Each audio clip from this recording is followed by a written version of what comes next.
Boom! What's up, everybody? My name is Kim Skywell, and today we'll be taking a look at Franzis Cut Out 5 Professional. And we'll be doing the same image as we did with Affinity Photo and Topaz Mask AI, this city here. This is the main interface of Cut Out 5 Pro. And we have a couple of options. We have chroma key and in and out matting. So since this isn't a uniform background color, so it goes from blue to orange, we can't use the chroma key. I gotta use this in out. So again, we're gonna let the program do all the heavy lifting. I'm just gonna refine it with a couple of clicks if that's possible, and we're gonna let this program do all the masking for us. We're just gonna give it the parameters, and then of course we're gonna time it again like we did with Affinity Photo and Topaz, and we're gonna see who we thinks did the best job. And we have two more images to go, and we're gonna do those two images with all three programs again. And at the end, we're gonna compare everything and see who we thinks did the best overall job. So if you like this tutorial, please hit that subscribe button, hit that notification bell, leave your comments down below if you like Francis, or if you have another one. Let me know, and I'll try that one out too. Let's just get to it.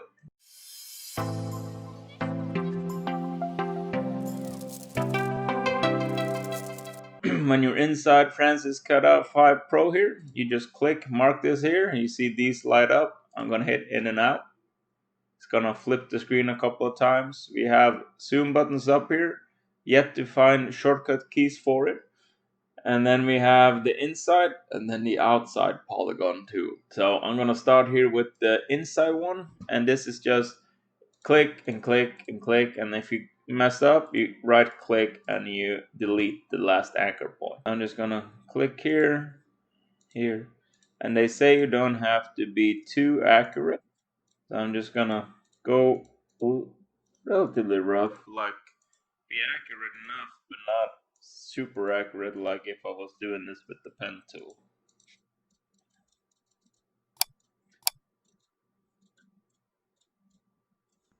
See, this is where it would be nice to be able to zoom in really quickly. I tried the mouse wheel, it didn't work, and get this so I could see where it is I'm putting these lines, but I just gotta see. If I try to go up here, it's gonna put a point up there, so click and hope for the best here. This is a test of the program, not how accurate I can be when it comes to this, because the other two programs do a pretty decent job when it comes to automation on this.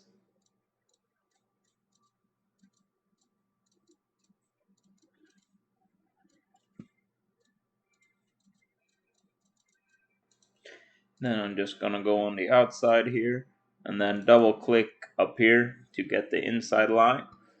Now we gotta go get the outside line. I'm just gonna click on the outside again and see what it is we can do with this one. Yeah, cut it a little bit too close there. Straighten that up a little bit more. Okay, they say not to be too accurate. So I'm just gonna go for the sake of time here, because I feel like we've been doing this for quite some time now.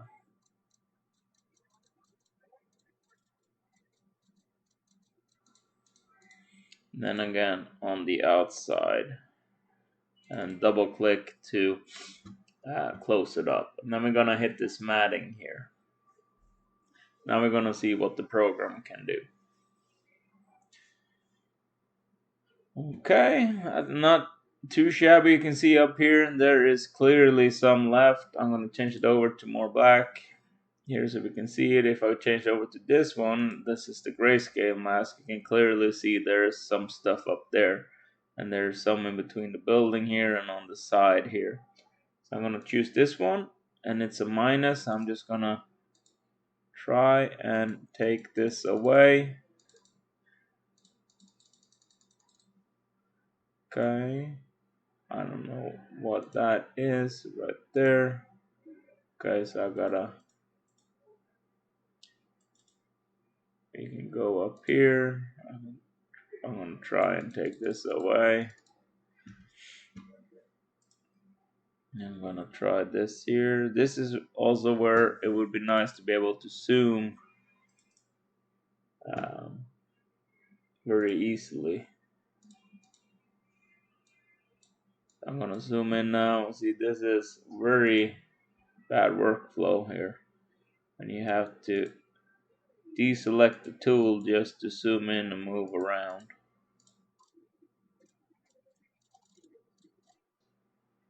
And there's clearly something there as well, as we saw. Okay, and there is something right here. Okay, that's okay. Deselect the tool. Okay, there's something down there again. So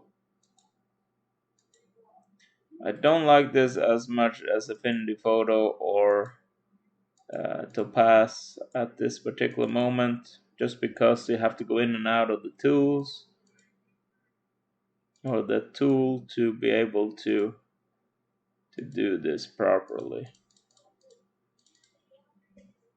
And it did not pick up, or it's not as easy to refine it as those other two ones. So let's go back to grayscale here. We can still see there's something there. I'm gonna clear this out here. We'll just see how that turns out. I'm gonna clean this one up.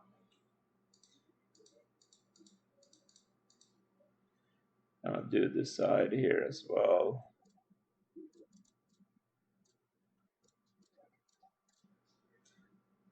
Okay. Oh, now the scroll to zoom works. And now you can hold down shift and then move it around. So that's good news. Up here you can clearly see the biggest problem is